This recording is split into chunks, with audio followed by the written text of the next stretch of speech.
America's Heartland played host to one of the best NASCAR races of the season as the Hollywood Casino 400 offered up incredible side-by-side action that ended with a stirring double overtime finish. A turn 4 clash between the 2311 driver of Bo Wallace and team co-owner Denny Hamlin in the final turn allowed Chase Elliott to sneak by, wheeling his number 9 Kelly Blue Book Chevy to his second victory at the season and punching his ticket to the round of 8. For a more thorough review of the race, check out the recap on gridnetworktv.com. Scan the QR code on the corner of the screen. With a week full of speculation since Kansas, the stars of NASCAR Cup Series are now at the Charlotte Motor Speedway, home of the Bank of America Roval 400, rather than tackling the familiar four corners for the National 500 for several decades. The Cup Series head to the infield, 17 turns monstrously that have struck fear in all the competitors' eyes and all the different skill levels and success levels all the drivers have had. Shortly after the start-finish line, the field takes a hard left-hand turn into the infield where they sweep around a tight complex with undulating hills that sink down into the daunting hairpin of turn 7. And to make matters worse, you got a lot of issues when you come towards the backstretch, a sweeping through the chicane of turns 3 and 4. That chicane could get the best of drivers. And then just as you're coming out of turn 4, one more hairpin before you get to the finish line. Elliott, Loudon winner. Ryan Blaney locked himself into the round of 12 with that Loudon win. Of course, Elliott got the Kansas win. And Kyle Larson, Denny Hamlin, Christopher Bell, Chase Briscoe, Joey Logano sit above the cut line with just a few more hours, one more hour, while Ross Chastain, Bubba Wallace, Tyler Reddick, and Austin Cindric look to pull off an upset and land a spot in the round of 8. 250 miles over 109 laps, the Roval will test patience, resolve, and execution. There's no time to waste, with every corner an opportunity to get ahead and get the next point to the next round. Big thank you for Tanner Smith for writing up that intro. I'm Joe Samdiego from the Grid Network. We also have Matthew Bro from gridnetworktv.com. As I mentioned earlier, do scan the QR code to get access to Grid Network TV, read all Matthew's articles, and of course, a big thank you to our Patreon investors who help make this show and our network possible. Call the show Mark, Robin, David, and Matthew for investing in the Grid Network each and every month. You too can invest in us through Patreon. Link in the video description. Also, Buy Me Coffee, YouTube, Super Chat will greatly be appreciated from all of us here at the Grid Network. And Matthew, the Charlotte ROVAL, this is a race where a lot of people, I think, along with Bristol, there's some people that will be excited for Bristol. Talladega, I think that's the biggest wild card. This must be the second largest wild card because we might see a potential upset brewing when you look at the starting grid for this race. Tyler Reddick, 11th in the points, 29 points below the cut line. He is starting on the pole, and one of the big things, of course, when you look at the lineup of this race, Tyler Reddick right there. If he goes out, wins stage 1, that's 10 points. Wins stage 2, that's another 10 points. You're talking 20 points. He could put himself at just -9 at the start of the third and final stage. Whereas Joey Logano, who's 8th in the points, he is starting 17th, quite a bit back there. So he's going to have an uphill battle to get to those top 10 positions. And at the same time, you have drivers like Shane Van Gisbergen, heavy favorite to win this race. He is starting 2nd. Additionally, the strategy is going to be very interesting because, as we all know, road course racing, when the stage caution comes out, if you're not going to be scoring stage points, you're 11th or 12th, you may want to dive into pit road for fresh tires, get out there, get the track position when everyone comes in at the end of the stage break, assuming the top 10 from the prior stage makes that pit stop. For Tyler Reddick, all these possibilities are going on. He just has to go out there, get that win. That's his easiest way to get into playoffs. The latest update from Tyler Reddick's wife, while it is an update that is in the positive sense, as the uncertainty of what's going on is no longer there, still their son Rookie needs to undergo surgery to remove a kidney. A tumor was detected. Thankfully, they are able to find the cause and what to do next, but still, the uncertainty might be gone of what's going on, but the stress level, none of us can relate of just having a young child facing a surgery is just something I think none of us can imagine. And for Tyler Reddick, still on his mind, but at least it's not the uncertainty of what's going on, what's happening. Can Tyler Reddick do what Christopher Bell did when he was in a must-win situation under Roval? Go out there and get that win. I think, yeah, absolutely. Also, glad to hear Rookie's doing slightly better, and wishing Alexa, Tyler, Bo, and their entire family the best as they continue that fall. And for Tyler Reddick, too, for him to even say in interviews like racing's really not the last thing on his mind, but it's clearly there's probably 35, 36 drivers in the field where their number one goal is this race in the next hour as we're shooting this live. But for Reddick, it's really not. And for him to still come out and qualify and be on pole says a lot about what his capabilities are, even when his back is against the wall. Obviously, 29 points to the cut line. It's happened before. Christopher Bell was like 45 points below the cut line, and he came out and won the Roval, and came out, won again, then made the championship 4. So I'm not saying Reddick's going to do that, but I think he has the best possibility to win his way in of the 4 guys below the cut line, that being Chastain, Cindric, and Wallace, besides him. But yeah, I think it's tough for him, because the way you look at it, right, is does Tyler Reddick go points racing, or does he go try to win this race? So I think if I'm Bubba Wallace, being 26 points below the cut line, probably not going to win. He has maybe the 8th best average finish, I think, of drivers at the Roval, but in the next gen era. But I think Bubba Wallace has to try to point race. And he's just got to hope, I hate to say it, that Logano or Briscoe or Chastain, those guys just have really bad days. And if Bubba could get, say, 15 stage points, which he's done multiple times this season, that's why he's been so high in the points, his finishes clearly haven't shown where he's been running in the first 2 stages. So I think he has even the 5th or 6th most stage points among all drivers, and he's about to be eliminated today, most likely.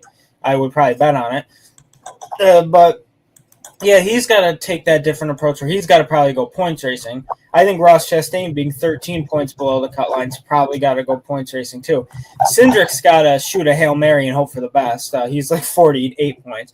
And Cindric's a guy who did well in Xfinity on road courses, and even when he started with Penske and Cup in the 33 car was racing mainly road courses, so we thought he would get one by now, and he still hasn't gotten one by now. So I'm saying he could possibly win an in too.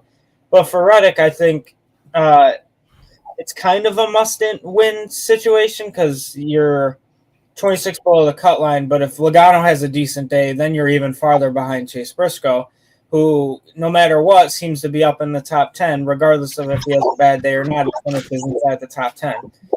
So Briscoe was my upset pick to get eliminated. I was wrong, way wrong about that. I apologize to him. So he's clearly doing well. But yeah, I think Tyler Reddick could definitely do what Christopher Bell has done 3 years prior and win an in. But Reddick is probably the 2nd or 3rd best road course racer in the next gen era, besides obviously Shane Van Gisbergen.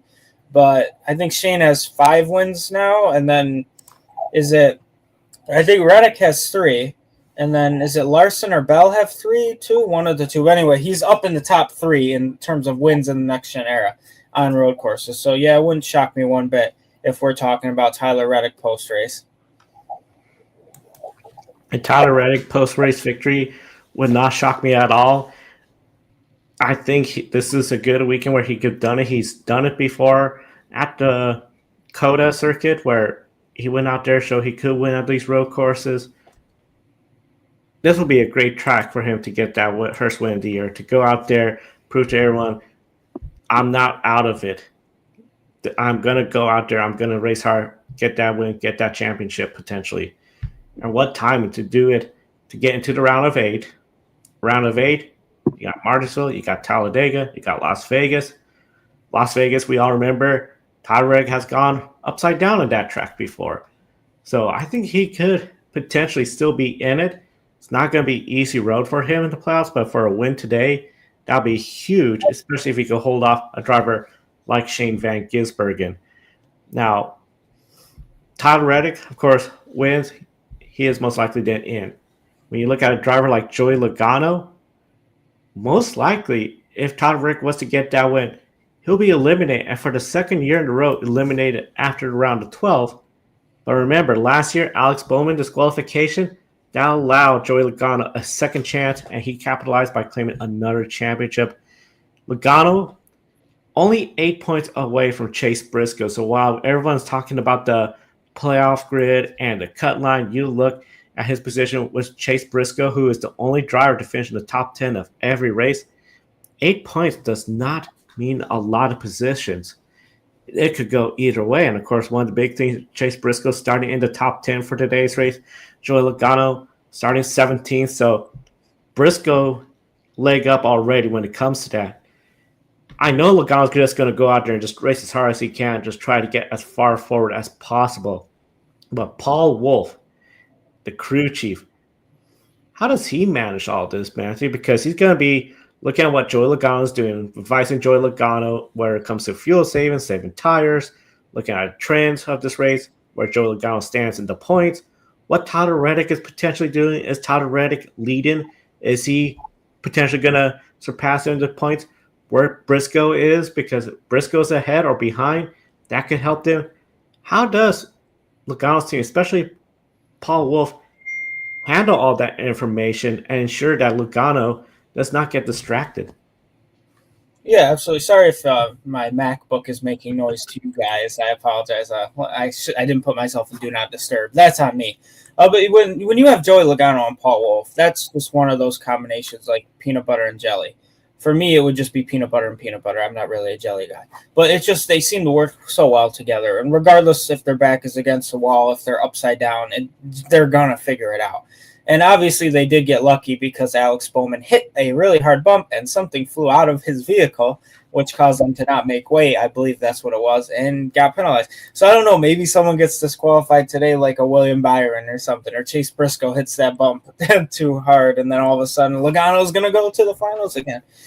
But if you're Paul Wolfe and Logano, I would argue they're probably the most prepared, even though they are in the toughest spot, because that's just how those two go together. I would argue even Larson and Cliff Daniels, they're 54 points to the good. Larson could probably start in park, and he'll still be fine moving on to the next round, unless one of those guys on the cut line has the most ungodly day, and then like a Ross Chastain sweeps the stages, and everyone right above the cut line also is like 9th, 8th, and 7th.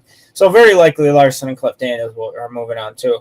But, yeah, I think you definitely have to worry about Tyler Reddick and Chase Briscoe. I think if you're Paul Wolfe, you're telling Joey Logano, the 45 and the 19 are your two people that you have to fight right now. Byron's 40 points to the good. Probably not in a situation where Byron's going to miss unless he ends up having an Alex Bowman moment like last year. So if you're them, those are your two guys. Just stay with them. I would say Logano probably points races here. I don't think he could probably win. Again, MacBook, sorry. Let me put it, Do Not Disturb. Logano actually has a really decent average finish here. There we go. Silence all notifications. We're good on my end. But Logano's actually the 7th best, I believe, 7th or 8th best here at the Roval in the Next Gen era. He's finished inside the top 10 twice.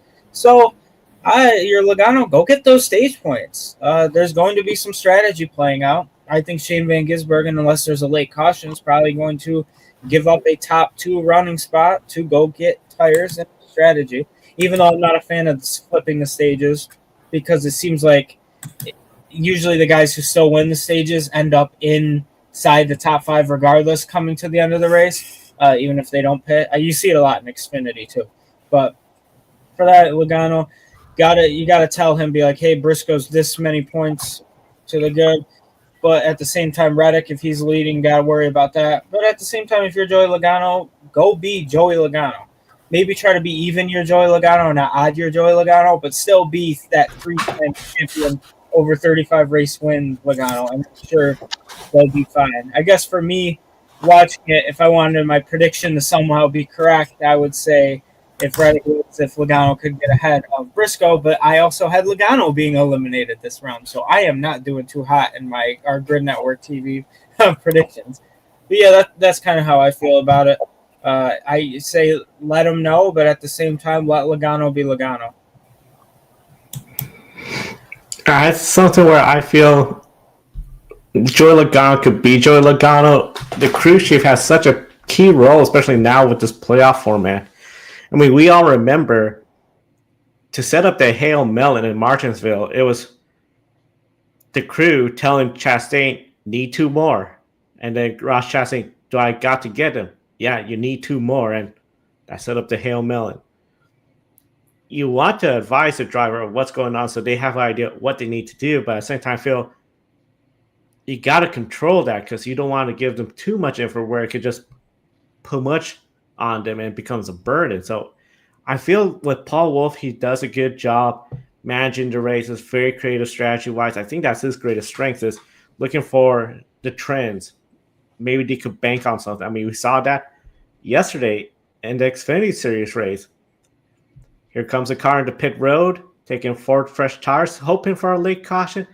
Sure enough, that late caution came out, changed the landscape of that race. That could happen again. I think today is going to be very interesting to see how this all plays off and how Paul Wolf is going to look at it. They'll definitely be paying attention to Reddick. If he's leading, if Reddick falls back and is not leading, that's going to be Chase Briscoe. It'd be nice to stay within reach, but especially if Briscoe has a bad race, then you know you got a good opportunity to put yourself in 7th place. Now, the playoffs, of course, we've been talking about. Let's pull up the playoff standings right now. As you can see, 31 of 36 races, of course, round of 12, 3 rounds each. So this is the final one. Kyle Larson's the only one. He is not in by a win, but he could capture 7 points at the end of stage 1. Nobody below him gets more points. He's likely going to be into that round of 8. Then you got drivers in the 40 ranges of Hamlin, Bell, and Byron, unless they crash out, finish last. And you have a combination of Briscoe, Logano in the top 5, and somehow driver below the cut line wins, like a Tyler Reddick and Ross Chastain has a good day. They're very likely going to be in those drivers in the 40-point range, but we've seen where the driver healthy points lead crashes early, finishes last, and they could be on the edge of being eliminated or advance into the next round. In this race, 7 run-ins, 5 different winners. So Chase Elliott, Kyle Larson, the only repeat winners. The single-time winners are Ryan Blaney, Christopher Bell, and AJ Allmendinger at the Charlotte ROVAL. Could any of the repeat winners, especially Larson, who's looking pretty, take that win? But before I get a couple of comments in the chat room I almost forgot about, so I want to hit those up, Matthew, before you answer that question. Nicholas, I'm rooting for Tyler Reddick. Hopefully he gets a win and advance to the next round. Adam in the channel, what are your overall thoughts about SVG, how he's done his first full season in Cup? We'll get to that when we talk about SVG later in the program. Looking forward to Talladega in 2 weeks. Going to be there. Going to be crazy. Always a wild card race there, Matthew. But when it comes to this race, what do you think of the repeat winners, especially Kyle Larson? Yeah, I mean, absolutely. To answer those questions, it would be cool for Reddick, obviously, his circumstances. Shane's been doing really well. I don't think any of us expected 4, likely 5 wins this season, but he's really done well. And even on the ovals at Kansas, getting a top 10. So he's figuring it out, and I think they should be worried. I think if the playoffs stick around and the schedule, he'd never win a full season points championship, obviously. But if the playoffs are a little bit different to where maybe not next year, but the following year, if there's a road course in the first round instead of the second round, maybe he can move on, so on and so forth. But yeah, that's kind of, and then Talladega will be crazy. But yeah, absolutely. I think every single one of those repeat winners you had mentioned can likely win, especially someone like Kyle Larson. Larson hasn't been as great as usually Kyle Larson is, but last year he obviously won here in commanding fashion because of obviously other circumstances. But hey, a win's a win. I don't care how you get it. So for him, I think starting third, I believe it is, having a cut. He's probably not going to try to race overly hard, but he might, because Kyle Larson, I think one of his downfalls is he always races 100%, and it kind of gets him sometimes, obviously, when it comes to like tire management and stuff. But Larson's one of the best in the business. He's going to get in regardless, so I think maybe Cliff Daniels like that. Go try to get a win here. So I would definitely watch for Larson. Elliott, who did win because of the 2311 co-owner and driver running into each other at the end of the race. He's like, I would argue he's a threat here too. Hasn't won in the next gen era, but is one of the best road course racers per average finish and in general in the Cup Series history. So shout out to him too. Christopher Bell, another one, can get it done wherever, whenever. One of the best in the sport, probably top 3 right now in terms of the season. One of the best in sport in general too. Ryan Blaney's up there. Road courses aren't really his strong suit, and I know obviously he won his road course race because of silly actions at the Roval coming into the checkered flag. But at the same time, win's a win, and Ryan Blaney is great. So again, would watch him. But yeah, I really think any of the repeat winners here can definitely win. Allmendinger especially. He's got nothing to lose. Go out there, show yourself why you're still. I feel like we kind of disrespect AJ Allmendinger. He wasn't as dominant as SVG was, but in less Xfinity road courses he was. But then as soon as Shane came along, anything it seemed like AJ did, Shane did better. And I think it does kind of suck for Allmendinger because he really got his footing back with Colin and Xfinity. Then came when he was part-time.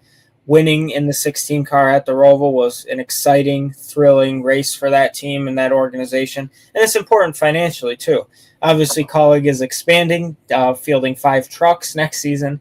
Big jump, considering they didn't have a single car in the Xfinity playoffs for the first time ever, I believe. So it's like they got a lot going on. So this financial help could be cool if Allmendinger could get in victory lane. And he's a guy who I think should be talked about more. And I feel like we disrespect him now that Shane's been in, and we love Shane, but at the same time, AJ's proven why he's one of the best road ringers in this sport too. And AJ's also really good on every other track too. He's decent and has won super speedways before, not in Cup, but on Xfinity, he's won super speedways, won on ovals, short track, you name it. AJ's found victory lane. So I think he is another one you should look out for too. And then I think that was all the repeat winners. So I could have just said, hey, Joe, yeah, I think all of them have a chance, and then we could have moved on. But I'm interested to hear if you think any of these repeat guys are going to take the win. I think Kyle Larson, surprisingly, just the way his season's been, this will be a great race to either A, get that momentum back and get to victory lane. I mean, he's starting 4th. He has a good, clean first stage. Even if he doesn't win it, just position himself. Him and Cliff Downs think about the big picture, get a win. Yeah, they may have to flip the stages, but if they're in the top 10 late in the race, I think they could get it done. But the other way it could go, he misses the opportunity, crashes, and then I just feel like they'll still have no momentum entering Las Vegas, a track where he has won before. So I'll be really curious to see how Kyle Larson's going to be able to handle that. Chase Elliott, he could be a threat. He could just go out there, I want to get a win. I don't have to care about everything. Granted, starting position, not exactly the best ideal, but he is the one driver to come back from the furthest to get a win here. I think those two got a shot at it. And then as for especially Christopher Bell, Ryan Blaney,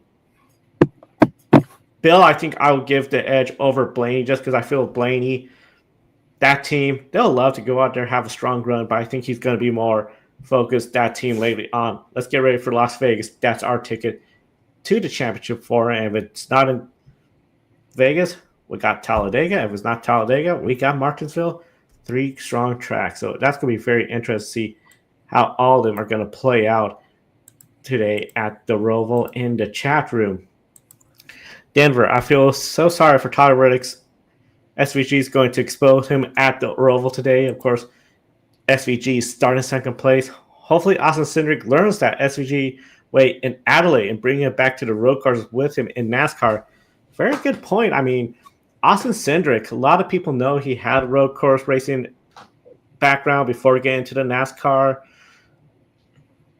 We've expected more, I think, from him, especially he's in Penske equipment.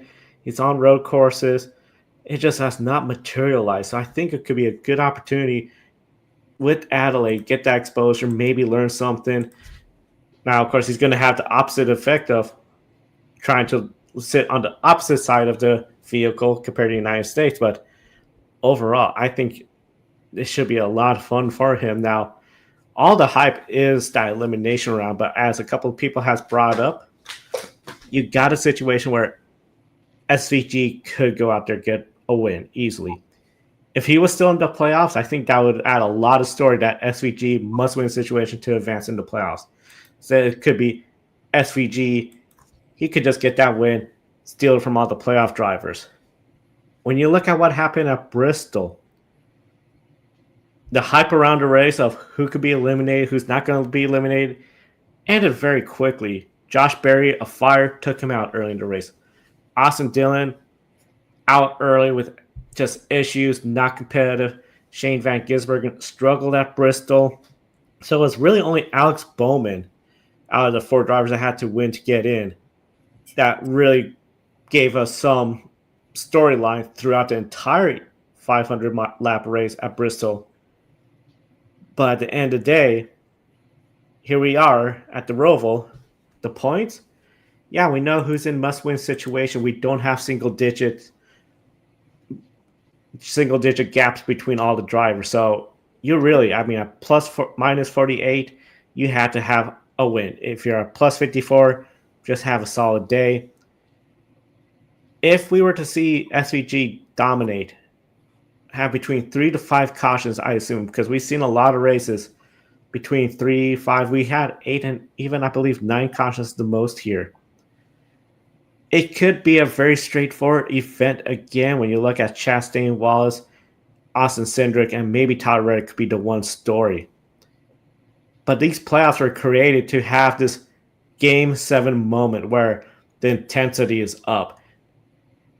Everybody is sort of just waiting to see who's going to get that win, who is going to advance.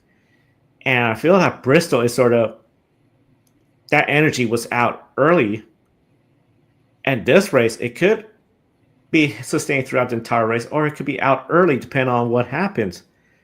So Matthew, with all the rumors of a new championship format being considered, surprisingly recently, a full season championship being tossed around again. Do you feel that this lure of having a Game 7 moment that other sports have is losing its appeal to folks in NASCAR? Yeah, absolutely, 100%. If you feel that you should keep playoffs out of racing and motorsport, go to backstretchmerch.com. There's a couple shirts that say that. But to touch on Denver's comment too about Cindric, I wanted to mention that briefly. I think it's great that he brought that up. I think we forgot kind of that Cindric is going to Adelaide, and he had mentioned that thank you for pulling the comment up, Joe. He wanted to race in supercars if he didn't get a chance in NASCAR, and I think it's important to note that. And then I think we all expected much more out of Cindric. And then the road course stuff, obviously, I mentioned probably 15 minutes ago. But at the same time, it's going to be really cool. Maybe he can bring back some pointers. And I think it was funny when he said he got a text from Shane before it was even public knowledge, something about like him racing there. And he's like, clearly they don't keep secrets in New Zealand and Australia area. So I thought that was funny.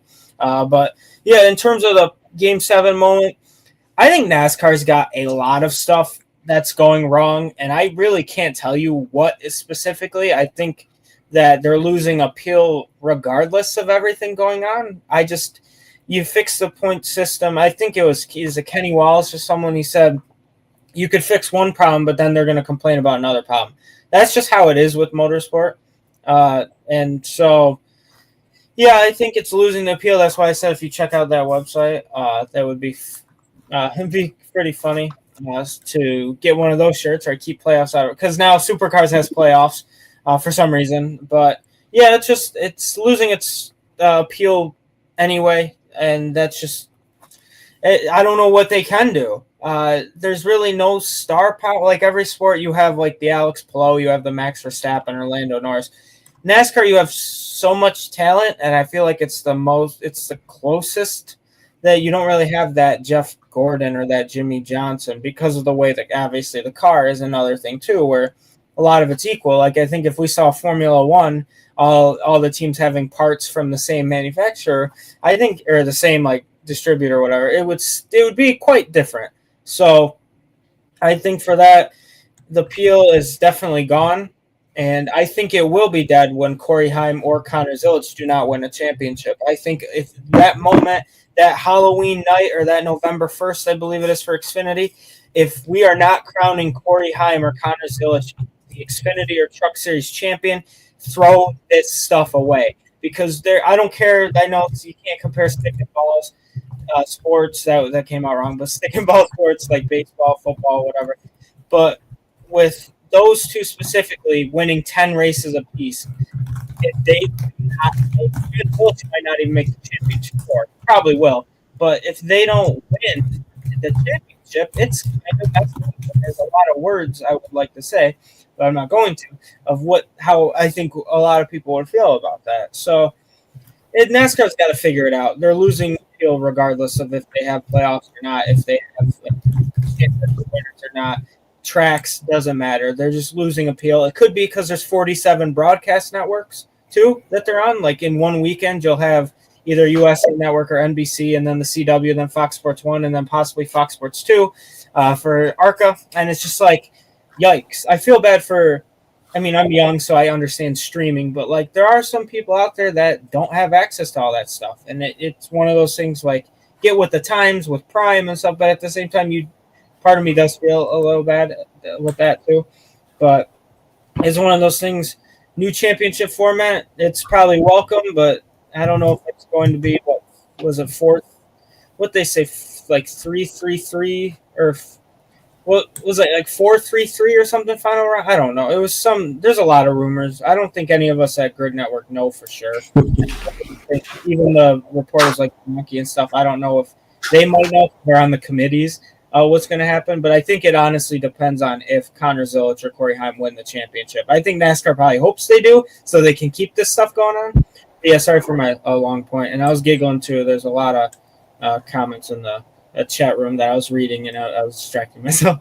But yeah, a lot going on. We're gonna have to see what happens. But the system, like I said, not to promote own branding, but that sign right there. I know our own Ben Schneider has one of those shirts.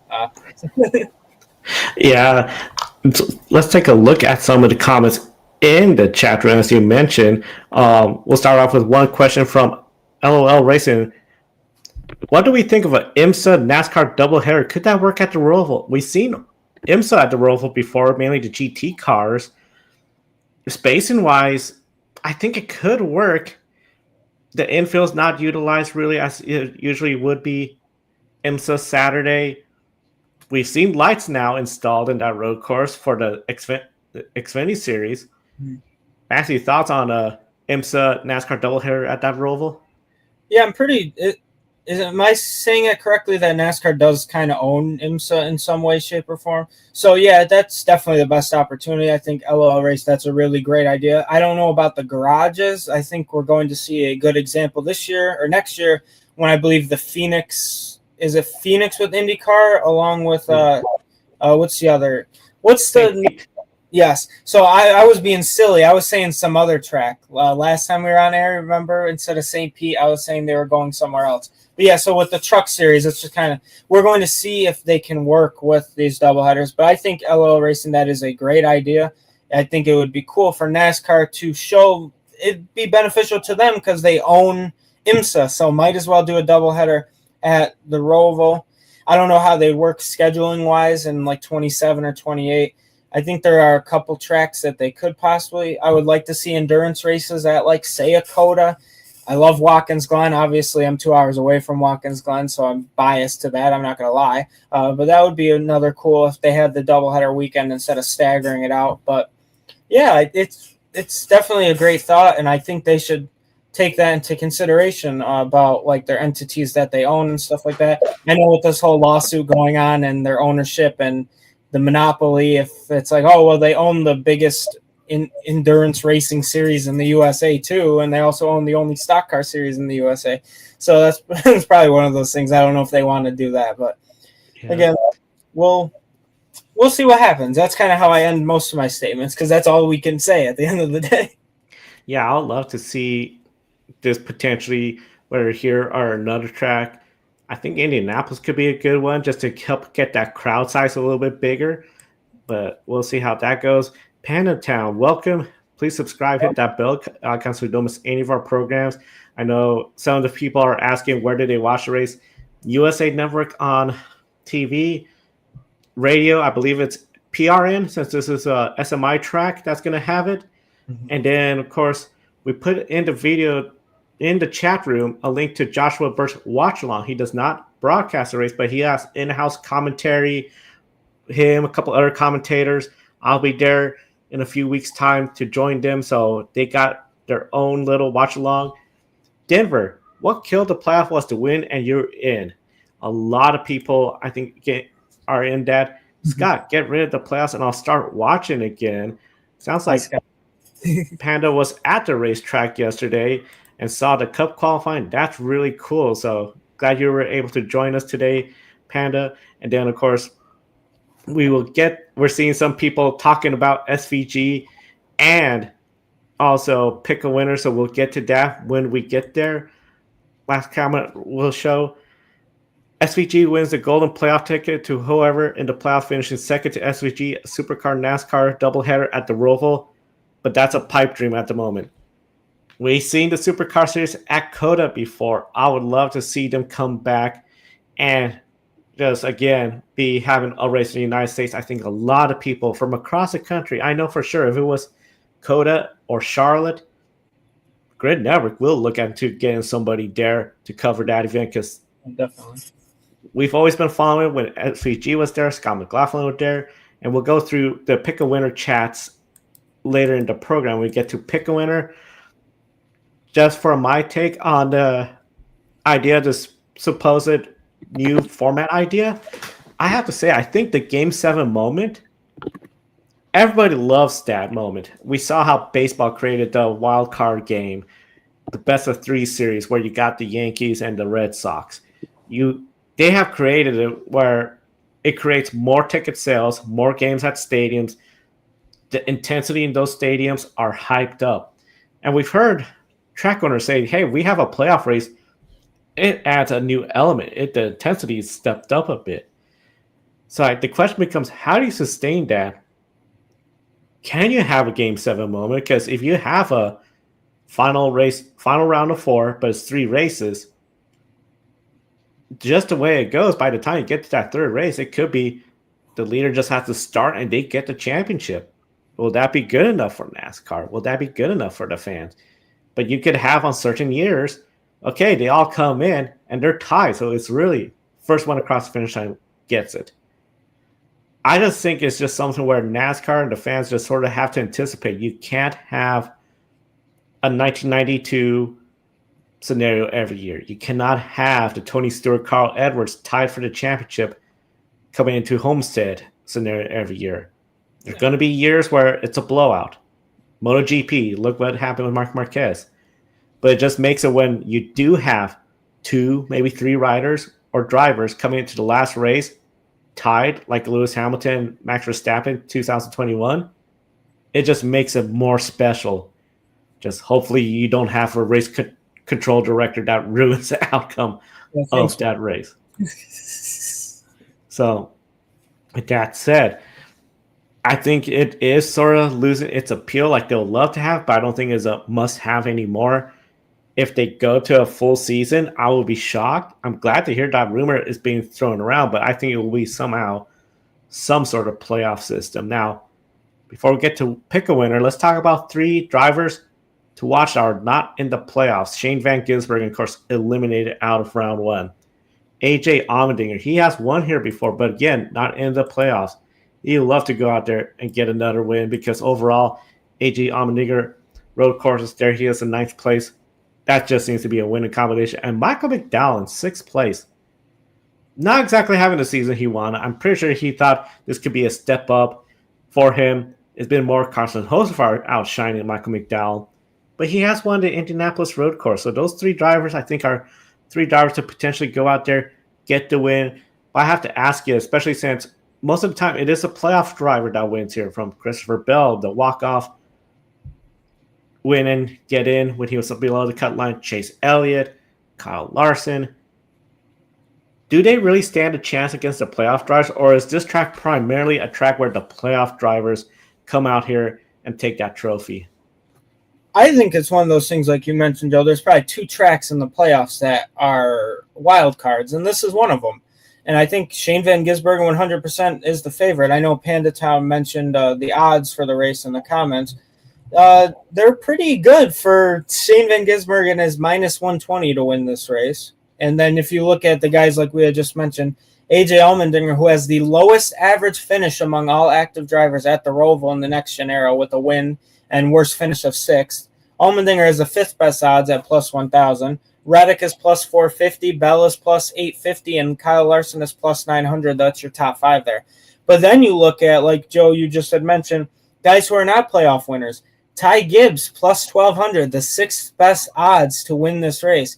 Ty Gibbs is one of those guys who hasn't won a race yet, but is a pretty good road course racer who I thought would have already won by now if it wasn't for guys like Shane Van Gisbergen and even Christopher Bell this year that just seemed to be up front the whole time.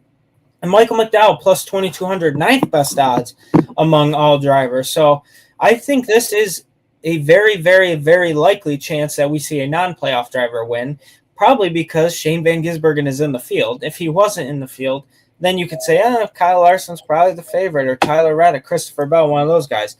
But anytime Shane Van Gisbergen is in the field on a road course, it is the funniest thing in the world, especially motorsports-wise, to have negative odds to win a race, especially even when Max Verstappen was putting belt to butt in 2023. I still don't think he was ever minus 120 for a race. Maybe as soon as he took the green flag he was, or the start. They don't have a green flag, but when the lights go green, lights out and away they go. But yeah, for Shane to be minus 120 odds is pretty incredible. And I think without a doubt he is the favorite. Sure, I think they stand a chance, especially that's a group right there. You look at AJ Allmendinger, you look at Shane Van Gisbergen, Michael McDowell, and I'm throwing Ty Gibbs in there. That's a core 4 of drivers that can win on a road course. Just because one of them hasn't yet in Cup, obviously Ty. He is the birthday boy, so happy birthday, Ty Gibbs. That'd be a cool birthday present for him to kind of quiet the haters. But if he does win, Briscoe might be a little uneasy with that one. Actually, no, it depends on how Logano does. And Ross Chastain, obviously. But yeah, I think it's one of those things where they are 100% a threat. Obviously, when we go to Talladega in a couple weeks, that's going to be chaotic. I still think that'll be probably Ryan Blaney because that's just Ryan Blaney. These playoffs are set up perfectly for him. Not on purpose, just he is good almost everywhere, pretty much everywhere.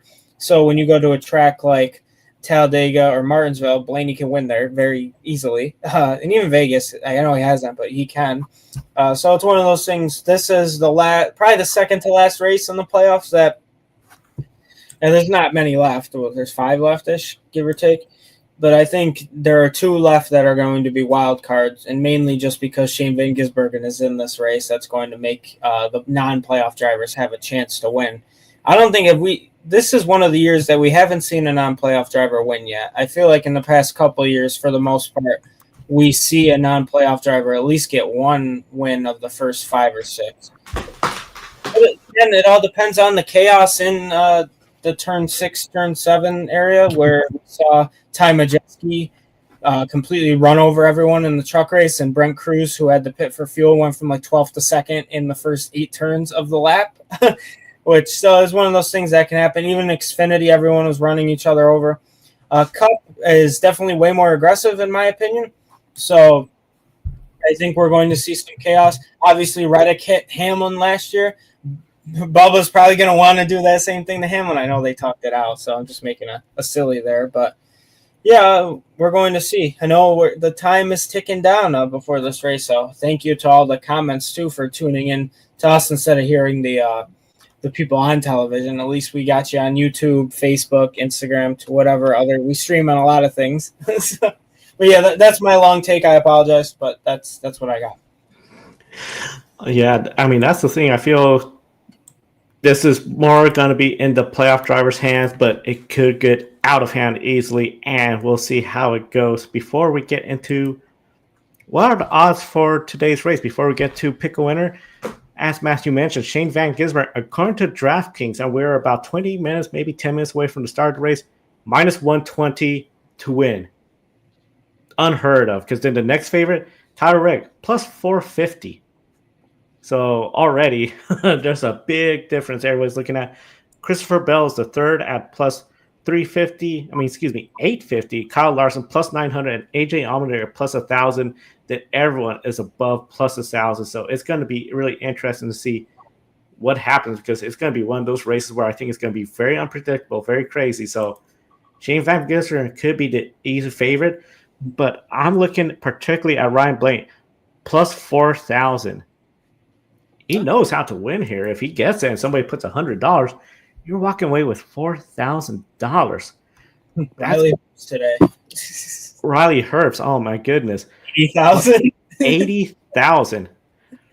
That one just seems worth it just to be like, why not? You lose $100, but if he somehow pulls it off, you don't have to worry about rent for a while. So, and Cody Ware plus 100,000, the last driver, according to DraftKings.com. When you look at NASCAR, of course, we don't do gambling here, but what we do is pick a winner. So, especially for our first-time viewers, get your name on the leaderboard. We'll put your name on the leaderboard for each correct guess. So far, I think nobody has scored a pick a winner point yet because Marc Marquez did not win. I don't think a lot of people picked a rookie to win the MotoGP today. And George Russell, I don't think a lot of people picked to win today as well. So now we're coming here. Of course, here are the points. Matthew, you're still leading. We got less than 35 races this year. Here's the second page. So if you're tuning in for the first time, get your picks in. Matthew, who is your winner? Pick a winner for the Bank of America Roval 400 at Charlotte. Yeah, it's great. I think a couple of us at Grid actually did pick Bezzecchi, Marco, if I'm not mistaken, just because Marc Marquez had a crappy qualifying for the sprint. No one picked the rookie. No offense to him, but yeah, and then George Russell. Obviously, I think we all picked Max Verstappen, but pick a winner, Joe. Regardless of how I feel and who I pick, family friend group, I had Byron because I picked second to last. I would maybe take Reddick under circumstances, whatever. You might want to take a playoff guy. But why wouldn't I take Shane Van Gisbergen? Because it's like we've gotten 4 points very easily this season just because he is one of the best of all time on road courses in general. So that's who I'm going to pick. I think most of the chat room too, Joe, is picking like Denver, I think LOI, I think Panda Town also. They're all picking Shane Van Gisbergen, Adam as well. So I think that's who I'm going to go with. But like, if you want to watch out for some guys, I'm thinking AJ Allmendinger is going to be a threat. He can quietly get up there. Ty Gibbs maybe for the first win. Christopher Bell's good everywhere. And then, yeah, obviously Tyler Reddick too. But, yeah, I'm going to go Shane Van Gisbergen.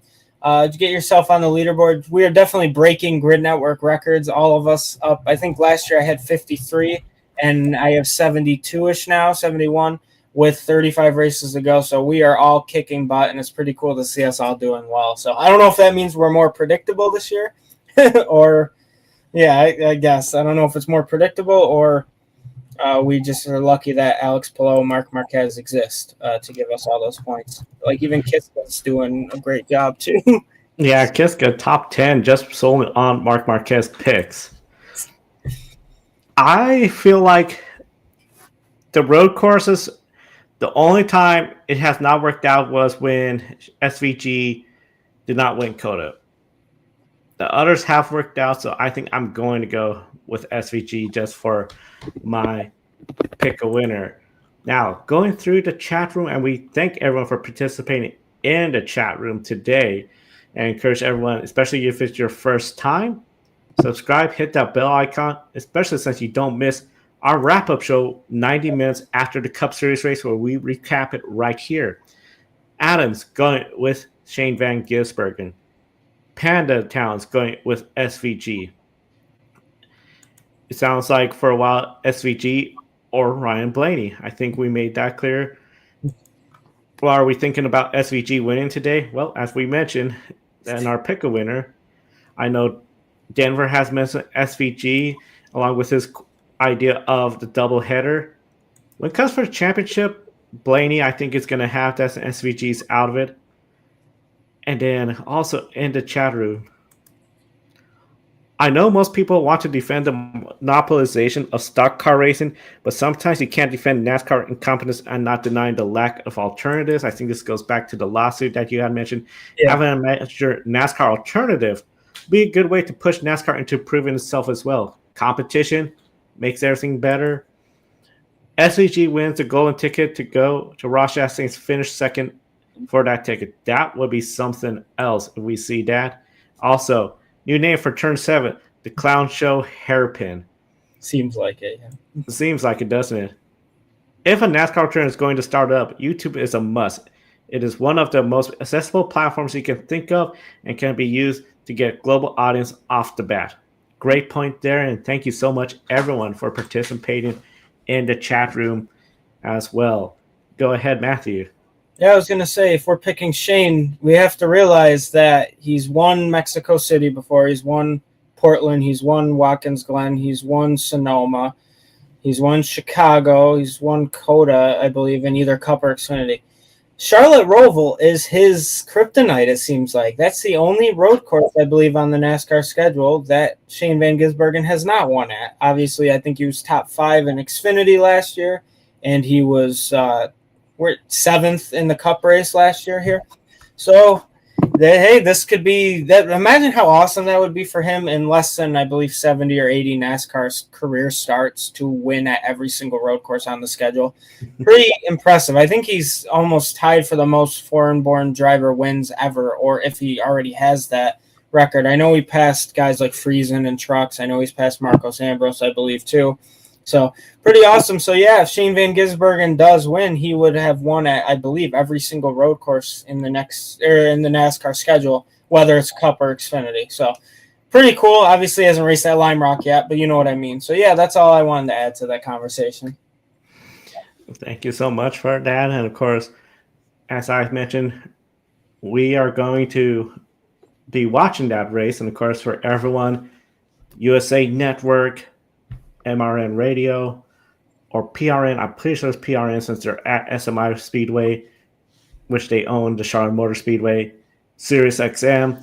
And if you want to watch through the watch along, Joshua Burch, his in-house commentary team, will be following the race. They won't be showing clips, but they will be showing a map with a GPS location of all the cars throughout the race and sharing some audio of the drivers as well. That's another good recommendation. Link in the video description and in the chat room. Then about 90 minutes after the race has concluded, we're back on the air. Grid Life wrap-up, thumbnail in process, where we're going to recap NASCAR, recap what that means for the playoffs, plus Formula One and MotoGP. I think MotoGP, a lot to discuss about, especially with Marc Marquez's injury and the big question, does he return back this season or sit out since he's already the champion? A lot of hot takes on that program tonight. For Matthew, I'm Joe. Thank you for watching today's program. We want to again thank our Patreon investors calling the show, Mark, Round, David, and Matthew, for investing in the Grid Network. The link in the video description to invest in us through Patreon to help us stay on the air. And we'll see you after the race for the wrap-up show. Thank you for watching and enjoy the race.